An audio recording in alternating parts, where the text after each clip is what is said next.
ஆர்கிட்டஸ் பத்தின ஒரு சின்ன அறிமுகம் இது. ஆர்கிட்டஸ் இவர் பண்டைய கிரேக்கத்துல வாழ்ந்த ஒரு பலதுறை வித்தகர் தெரியுமா? அதாவது இவர் ஒரு தத்துவஞானி, கணித மேதை, இசை ஆராய்ச்சியாளர்.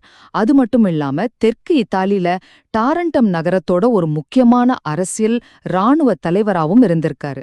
இவர் பித்தகோரியன் தத்துவ பள்ளியைச் சேர்ந்தவர், பிளேட்டோவோட நண்பர்னு சொல்றாங்க. முதல்ல இவரோட கணிதம் மற்றும் தத்துவ பங்களிப்பை பார்ப்போம்.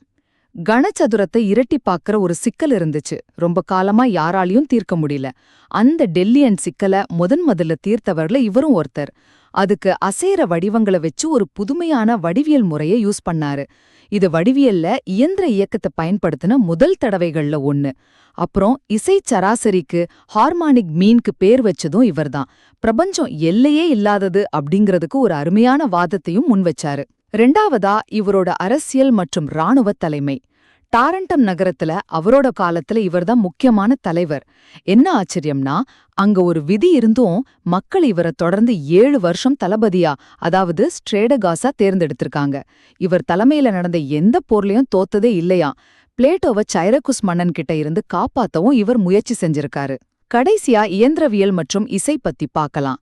பிற்காலத்துல இவர கணித இயந்திரவியலோட நிறுவனர்னு சொல்றாங்க. அதாவது கணிதக் கொள்கைகளை வச்சு இயந்திரங்களை புரிஞ்சுக்கிற துறை. ஒரு கதை கூட உண்டு. இவர் மரத்தால தானா பறக்கிற ஒரு புறாவை செஞ்சாராம். காத்தோட்டத்தை வச்சு அது பறந்துச்சான். இசைத்துறையிலையும் இவர் ரொம்ப நுட்பமானவரா கருதப்பட்டாரு.